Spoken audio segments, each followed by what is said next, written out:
안녕하세요. 오늘도 사연 살롱을 찾아주셔서 감사합니다. 저는 50대 중반의 여성이에요. 저의 어릴 적 가정 환경은 꽤 평범했어요. 동네 어디서나 볼 수 있는 흔한 단독주택에서 아버지와 엄마, 남동생과 단란하게 살았죠. 아버지는 가난한 집안에서 자라서 자수성가를 하신 분이었어요. 그래서 늘 한자리에 안주하지 않으셨고 주식도 투자하시고 부동산에 투자도 하셔서 큰 돈을 만들어서 제가 고등학교 때는 건물을 몇 개 갖고 있는 건물주가 되셨어요. 하지만 저와 동생한테는 늘 부모님한테 기대지 말라고 하셨어요. 사람이 의존적이 되면 망하는 지름길로 가는 거야. 아빠가 이렇게 먹고 살만하게 만들어서 너희 대학 등록금까지는 뒷바라지 해주지만 20살부터는 자기 용돈은 자기가 벌고 스스로 벌어서 적금도 들어야 한다. 엄마도 아빠의 뜻에 찬성이었기 때문에 저와 동생은 집이 여유가 있어도 대학 때부터 아르바이트를 하며 용돈을 벌어서 쓰고 은행에서 나오는 상품들 중 뭐가 더 실속 있는지, 주식은 어떻게 하는 게 돈을 벌 수 있는지 이런 얘기를 많이 했어요. 그러다 보니 제 친구들과는 관심 주제가 달라서 자연스럽게 자주 어울리지 않게 되더군요. 저는 대학 때부터 어떤 아이템이 더 돈을 벌 수 있는지 그런 게 더 흥미가 있었으니까요. 단점은 옆에 친구들이 없다 보니 외롭다는 거였죠. 친구들과 어울려 보려고 애도 많이 쓰고 많이들 쓰는 브랜드로 꾸며도 저는 뭔가 어색했고 재미도 없어서 나중에는 포기했어요. 친구들도 제가 끼면 좀 불편해했고요. 그러면서 저는 더 돈을 버는 일에 몰두했고 몇 가지 사업 아이템도 생각해냈지만 다 아버지한테 거절당했어요. 주연이 네 생각은 훌륭하지만 지금 당장 하기에는 무리가 있어.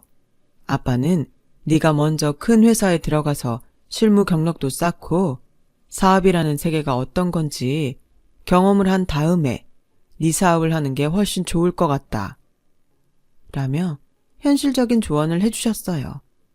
저도 아버지 말씀이 맞다고 생각해서 우선 취업을 하기로 했고 다행히도 4학년 2학기 때 한 대기업에 최종 합격하게 됐어요.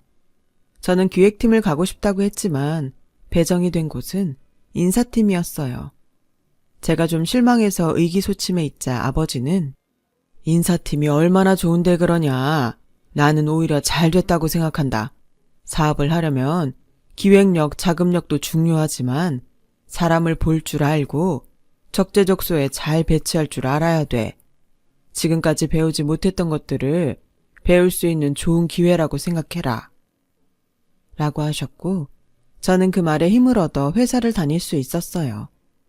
그리고 아버지 말씀대로 인사팀에서도 재미있는 일들이 많았어요.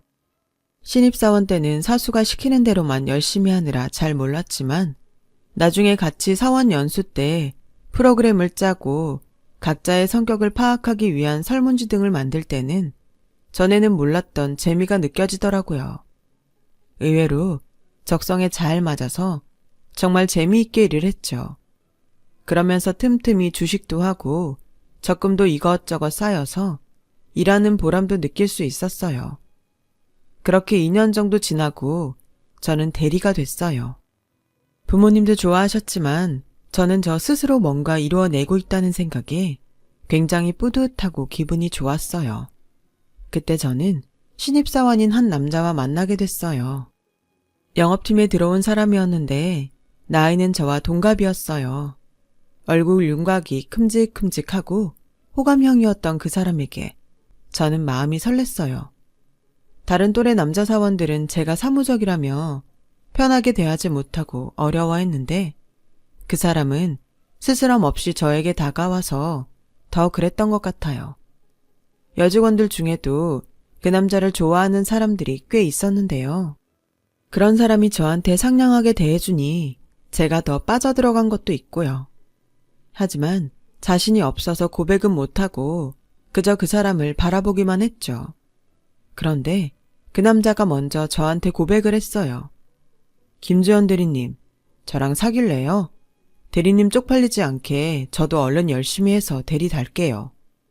라며 귀엽게 고백을 하는데 그만 냉큼 그러겠다고 했어요. 제가 마음에 두고 있던 사람이 고백했다는 게 꿈 같기만 했죠. 게다가 회사 내에서 인기가 많았던 신입사원이었으니까요. 지금도 그런 회사들이 있겠지만 당시의 사내 연애는 거의 금기사항이었기 때문에 저와 남자는 비밀 연애를 시작했어요. 그것도 나름 스릴이 있어서 저는 그저 재미있다는 생각만 했죠. 남자에게는 저와 다른 면들이 많았어요. 마음에 드는 신상품이 나오면 저는 그게 정말 필요한지, 어떤 성능이나 기능이 좋아진 건지부터 체크하고 내가 정말 갖고 싶은지 시간을 두고 생각해 보는데 그 사람은 그런 게 전혀 없이 일단 사고 보더라고요. 그리고 흥미가 없어지면 중고로 파는 거였어요. 저는 그런 점들이 너무 신선하게 느껴졌어요. 제가 못하는 걸 한다는 게 좋아 보였거든요. 돈을 쓰는 것에 있어서 마음이 맞지 않아서 티격태격할 때도 있었지만 거의 제가 지고 말았어요. 어쨌든 저는 그 사람이 자유롭게 돈 쓰는 걸 보는 게 좋았으니까요. 저희 만남은 1년이 넘게 이어졌고 자연스럽게 결혼 얘기가 나왔어요. 저와 남자는 결혼을 하자는 데에 큰 이견이 없었는데 전혀 생각지 못한 데에서 반대가 나왔어요. 바로 아버지였어요. 아버지는 그 남자가 너무 가벼워 보인다며 반대하셨어요. 아빠는 사람을 한번 보고 어떻게 한다고 그렇게 쉽게 단정하세요. 그럼 너는 저 사람이 왜 좋은데 네 말대로 너랑 성격이 다르고 생활 방식도 달라서 끌리는 거면 정말 위험해. 다시 생각해봐라. 아빠는 이제까지 제 인생 저보고 개척하라고 하셨으면서 왜 결혼에는 보수적이신 건데요. 제가 괜찮다고 하잖아요. 그 사람 통장은 몇 개나 있는지 물어봤니? 적금 들은 게 얼마나 되고. 결혼은 현실이야. 체크할 건 하고 생각해야지. 지금 넌 너무 감정적이야. 하지만 저는 고집을 꺾지 않았고 아버지도 결국은 두 손을 드셨어요. 엄마도 제 결혼이 완전히 마음에 드는 건 아니라고 하셨어요. 그래도 네 말처럼 네 인생 네가 만들어가는 거잖아. 네가 선택한 사람이니 나도 믿고 싶다. 라며 어쩔 수 없다는 듯 말씀하시더라고요. 저는 그런 부모님께 보여드리기 위해서라도 더 잘 살아야겠다고 다짐했어요. 남자 집에 인사하러 갔을 때 뵀던 남자 부모님도 유쾌해 보였고 집안 분위기가 자유분방한 것 같아 부럽기만 했어요. 남자 어머니는 한마디로 호탕한 데가 있는 사람이었어요. 오늘 예비 며느리 온다고 해서 내가 땡땡 호텔에서 음식 좀 맞춰봤어. 돈은 이럴 때 팍팍 쓰는 거야. 라는데 항상 이것저것 따지고 계산하는 엄마만 보다가 기분 내는 날이라며 돈을 쓰는 걸 보니까 시원시원해 보여서 좋더라고요. 생각해보면 제가 너무 엄격하게 자란 탓에 그런 모습들을 동경하는 마음이 있었던 것 같아요. 결혼식 때도 남자 집에서 요구하는 게 꽤 있어서 아버지가 못마땅해 하셨지만 저는 보란듯이 제 적금을 깨서 그 돈을 마련해서 해내고 말았죠. 처음에는 그런 저를 말리던 엄마도 제가 제 인생 사는 거라고 하자 더는 아무 말씀도 안 하셨어요. 그렇게 결혼을 하고 정말 행복한 신혼생활을 하게 됐어요. 처음 6개월은 거의 싸우지도 않았고 매일이 재미있기만 했어요. 크게 다툰 적은 한 번도 없었고 자잘하게 싸운 적은 좀 있었지만 심각할 정도는 아니었어요. 하지만 시간이 갈수록 그 사람과 제가 너무 다르다는 건 알겠더라고요. 아버지 말씀대로 돈에 대해 생각하는 게 다르니까 생활 방식에서도 차이가 많이 났어요. 우선 쓰고 보며 즐기는 게 처음에는 재미있었는데 점점 지나치다는 생각이 들기 시작했죠. 그러던 중에 어느 날 갑자기 남편이 사업을 하겠다는 거였어요. 사업? 그럼 회사는 어쩌고? 어쩌긴 사업 시작하면 관둬야지. 내가 왜 영업팀 지원을 했는데. 다 사업을 하려고 그랬던 거야. 이제 배울 만큼 배웠다고 생각해. 내 업장을 가져도 충분하다고. 당신이 회사 다닌 게 2년이 좀 안 되는데 그 시간 동안 정말 사업에 대한 감각을 익힌 건지는 잘 모르겠어. 아무리 영업팀 일을 했다고 해도 사업이 만만한 건 아니잖아. 걱정하지 마. 내가 제일 잘할 수 있고 제일 좋아하는 걸 할 거니까. 그게 사업의 첫 번째 원칙이잖아. 라며 요식업을 하겠다더라고요. 남편이 미식가에 먹는 걸 좋아하고 맛집 찾아다니는 것도 좋아했지만 좋아하는 거랑 사업은 엄연히 다른데 괜찮을지 불안했어요. 제가 그런 말을 하자 남편은 대뜸 우리 아버지를 만나겠다고 하더군요. 아빠는 왜 우리 아빠는 요식업에 대해서 아는 게 없을걸? 그것 때문이 아니라 사업장 때문에 그래. 라며 아버지 건물에 세를 들고 싶다고 하더라고요. 아버지가 혈육이라고 해서 뭘 봐주시는 분은 아니라 걱정이 됐지만 일단 남편과 같이 아버지를 만났어요. 자네 뜻은 잘 알겠어.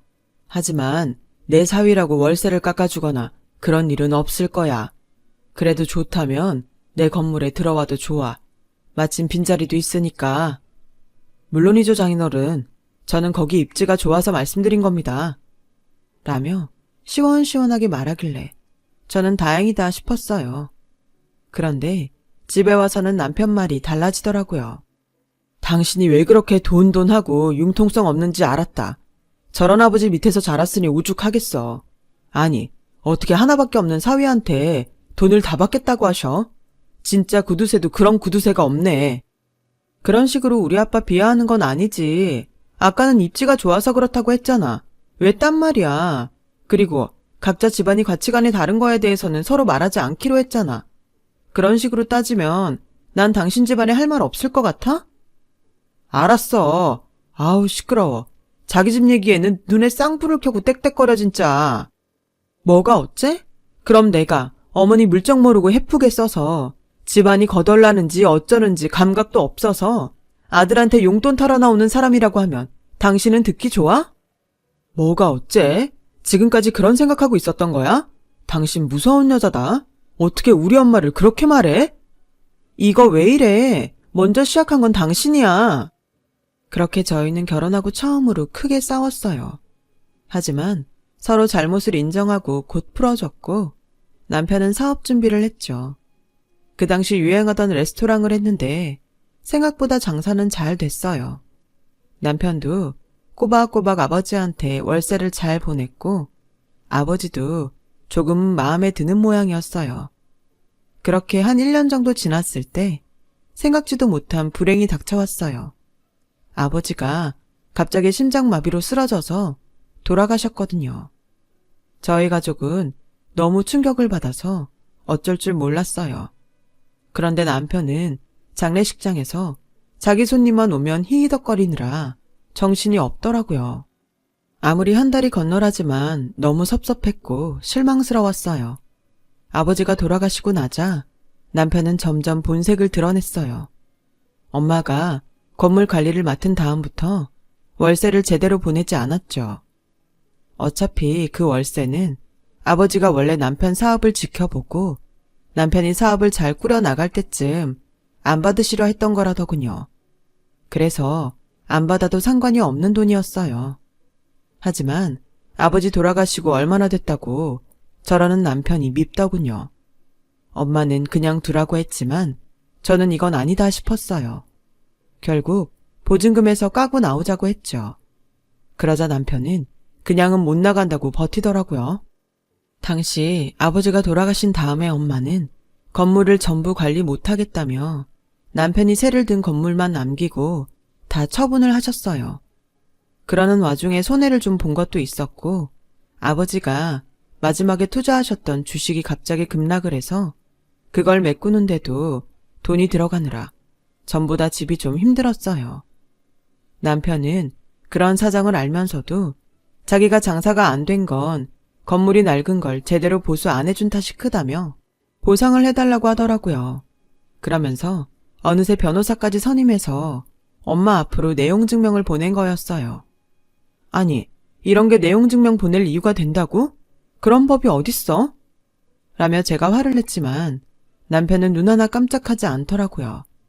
알고 보니 남편은 일부러 아버지께 은행 계좌로 돈을 주지 않고 직접 만났을 때 월세를 주고 그걸 제대로 기록하지 않은 걸 빌미로 자기가 월세를 다 냈는데도 보증금을 안 주겠다고 한다며 거짓 자료를 만들기도 했더라고요.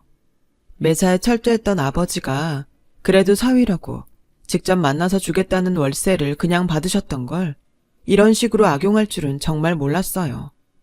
저는 더는 못 살겠다고 이혼하자고 했어요.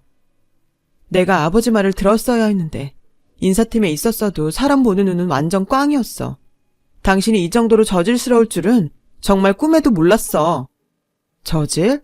너 그거 나에 대한 모욕이야? 명예훼손이라고. 나 너 고소할 거야. 라더니 주머니에서 작은 녹음기를 꺼내는 거예요. 거기에 월세 문제로 다툰 건 지우고 제가 이혼하자고 하면서 자기한테 말한 것들만 증거로 제출해서 정말 저를 고소하더군요.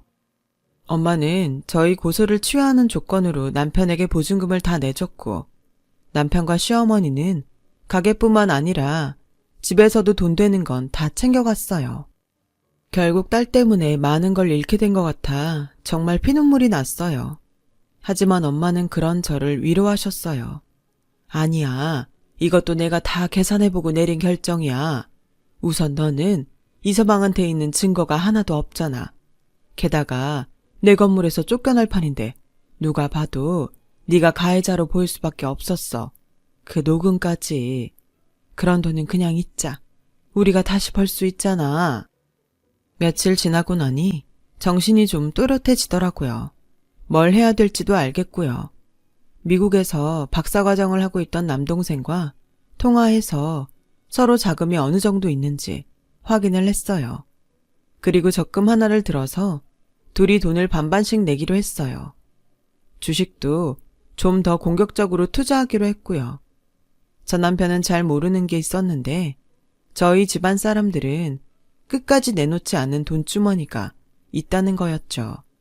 그게 아버지가 저희한테 가르쳐 준 거기도 했고요. 그 사람들은 엄마가 건물도 팔고 어렵다고 하니 우리 집이 망한 것처럼 보여서 저런 식으로 뒤통수를 친 게 분명했어요. 하지만 저도 그렇고 엄마나 남동생도 끝까지 이 돈을 써야 하나 내줘야 하나 계산을 하고 있다는 걸 모른 거죠. 저는 이전 회사에 다닐 때 사수였던 분의 도움으로 중소기업에 취직을 할 수 있었어요. 결혼을 했고 또 이혼까지 한 여자가 재취업하는 게 지금보다도 더 어려운 시절이어서 취직을 한 게 너무 감사할 지경이었어요. 저는 인사 업무에 격리나 잡무 같은 일까지 틈틈이 해야 했지만 이를 악물고 회사를 다녔어요. 엄마는 아버지가 갖고 계셨던 교회에 부동산 자리를 대기업 건설회사에 비싸게 팔았어요. 그 자리에 고급 빌라를 짓는다고 하더라고요. 엄마는 나머지는 지금은 그냥 은행에 저축해 두겠다고 하시더라고요. 저는 회사를 다니면서 번 돈으로 남동생과 든 적금을 꼬박꼬박 부었고 주식도 열심히 했죠. 그리고 마침내 저희가 원하는 만큼 돈이 모였을 때 동생도 귀국을 하게 됐어요. 동생은 오자마자 유명한 대학의 연구소로 가게 되었어요. 저와 동생은 적금과 갖고 있던 돈, 그리고 주식을 전부 합쳐서 엄마의 도움을 조금 받아 큰 돈을 만들어서 계획했던 일을 하기로 했어요. 바로 전 남편이 지금 새들고 있는 건물을 사는 거였어요. 그 건물주는 처음에는 팔지 말지 고민을 하더라고요. 그도 그럴 게 자리가 꽤 좋은 데였거든요. 미래 전망도 있었고요. 저희가 시세보다 좀 더 많이 쳐주겠다고 하자 계약서에 도장을 찍더라고요. 아, 그런데 조심해야 될 세입자들이 있어요. 2층에 있는 일식집하고 1층 가운데에 있는 설렁탕집인데 2층은 아들이 하고 1층은 그 엄마가 하는데 아주 지독해요. 내가 진짜 그 두 집에는 제대로 월세를 받아보질 못했네. 보증금도 얼마 안 남았으니까 내보내려면 내보내세요. 근데 쉽게 나가지는 않을 거예요. 나도 아주 골치 아팠다니까. 라는 전 주인 말에 저는 그 사람들이 전 남편과 시어머니라는 걸 직감했어요. 아니나 다를까 제 예감이 맞더군요. 저는 2층과 1층 가운데에 있는 식당이 저 남편과 시어머니가 운영하는 걸 확인 후 전 주인한테 받은 자료들을 토대로 동시에 내용 증명을 보냈어요. 그랬더니 저한테 저 남편이 연락을 했더라고요. 저 남편은 제가 누군지 모르고 무조건 만나자고 하더군요. 제가 엄마와 같이 나타나자 저 남편과 시어머니는 그야말로 얼굴이 굳어서 한동안 멍하니 있더라고요. 제가 이 건물 새 주인이에요. 저도 구면이고 우리 엄마도 구면이죠. 동생은 학교 일 때문에 같이 못 왔어요. 보자고 하신 건 뭐 돈 문제가 해결돼서 그러신 건가요? 아니면 전 볼 이유가 없는데요. 라고 하자 둘은 잠시 대답이 없더니 전 시어머니가 먼저 입을 열었어요. 사부인 오랜만이에요. 그동안 잘 계셨어요? 먹고 사는 게 바빠서 격조했습니다. 제가 왜 그쪽 사부인입니까? 그런 사이 끝난 게 언젠데요. 그 지겨웠던 사돈관계였을 때에도 저한테 안부 전화 한 통 없던 양반이 이제 와서 왜 격식을 차리시는지 모르겠네요. 라며 엄마가 냉정하게 말하자 전 시어머니는 다시 입을 다물었어요. 거두절미하고 월세를 거의 1년 넘게 밀렸더라고요. 보증금 까먹은 건 이미 오래 전이고요. 전 주인을 뭘로 협박해서 지금까지 그 자리에 버티고 있었는지 몰라도 저한테는 안 통합니다. 여기서 하는 대화 녹음하려면 하세요. 저도 녹음하고 있으니까요. 돈 구하셨어요? 그것만 대답하세요. 라고 하자 전 남편은 겨우 입을 떼더라고요. 그게 실은 전 주인하고 얘기가 돼서 있었던 건데 갑자기 나가라고 하면 우리도 갈 데가 있어야 되잖아. 그럼 2주 시간 줄 테니까 그 안에 나갈 때 구하세요. 저희도 건물 리모델링하고 다른 세입자 들여야 돼서 시간 많이 못 줍니다. 저와 엄마는 그렇게 못을 받고 자리를 떠났어요. 전 남편은 하루에도 몇 번씩 전화를 해댔어요. 전 시어머니도 마찬가지였고요. 제가 전 남편 전화를 안 받자 시어머니는 결국 제 회사 앞까지 찾아왔더라고요. 얘, 너랑 나는 그렇게 사이 나쁘지 않았잖아. 나를 봐서라도 예전 일 잊고 어떻게 안 되겠니? 우리 보고 갑자기 나가라고 하면 이런 식으로 하면 어떻게 해? 이런 게 임대주의 횡포라는 건데 이건 아니지. 저를 이렇게 찾아오신 게 횡포죠. 그리고 사이가 뭐가 어째요? 그 사람 뒤에서 조종한 거 어머니란 거 저 이혼하고 알았어요. 남편 회사 입사한 다음에 회사 여직원들 뒷조사 싹 해서 저희 집 좀 사는 거 알고 그거 이용해서 저한테 접근한 거잖아요. 원래는 저희 집 재산 쏙 빼먹으려다가 엄마 아빠가 호락호락하지 않으니까 생각처럼 안 돼서 되게 힘드셨다면서요. 저도 뒷조사해서 다 알았어요. 그러니까 제 앞에서 생쇼 그만하세요, 할머니. 라고 하자 시어머니는 급하게 저를 잡으며 아니다 얘, 그거 다 오해야 오해. 네가 잘못한 거야. 잠깐 얘기 좀 하자. 오해는 무슨 오해. 내가 흥신소통해서 자료도 다 확보했어. 당신도 거기다 부탁해서 내 뒷조사 다 했잖아. 우리 집안 재산도 전부. 나도 다 배운 대로 하는 거야. 항상 녹음기 갖고 다니면서 녹음하고 자기들 유리한 부분만 따서 증거자료 제출하고 그런 식으로 물먹인 사람 한둘 아니라던데? 어디 나랑도 한번 붙어보고 싶으면 해보시던지. 내가 예전처럼 호락호락할 줄 알아? 라고 하니 그제야 물러나더라고요. 하지만 전 남편은 포기하지 않고 저를 또 찾아왔어요. 주연아, 너 진짜 이러는 거 아니야. 내가 무슨 녹음을 해. 혹시 예전에 내가 너가 한 말 녹음한 것 때문에 그래? 그건 그만큼 나도 간절했으니까 어쩔 수 없었어. 나 한 푼 증거 없이 너랑 이혼하면 어떡하겠어. 물론 네가 좀 억울한 부분이 있었겠지만 나도 어쩔 수 없었다고. 그럼 그때 네가 앞에 했던 말은 잘라먹고 내가 했던 말만 증거로 제출한 거 인정하는 거네? 내가 치사했다. 옹졸했어. 그러니까 나랑 이제 얘기 좀 하자. 라길래 저도 녹음기를 꺼내서 보여줬어요. 네가 다 인정했어. 그러니까 약속한 날짜에 안 나가기만 해. 이걸로 너 사기죄로 고소해버릴 테니까.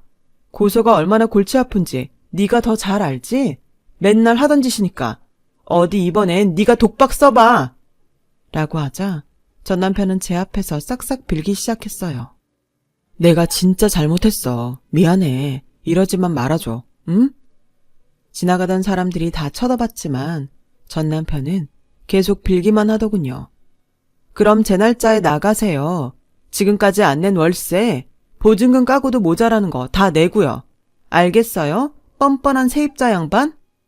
라고 하자 전 남편은 더는 아무 말 못하더군요. 전 남편과 시어머니는 결국 보증금으로 해결 못한 월세까지 다 내고 가게를 비워주고 나갔어요. 그 후에 두 사람 소식은 못 들었고요. 집을 팔고 이사 갔다는 얘기만 들었네요.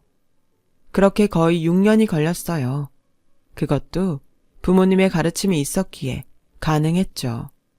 남동생과 엄마께는 그때 일이 고마워서 저는 지금도 계속 은혜 갚는 마음으로 살고 있답니다.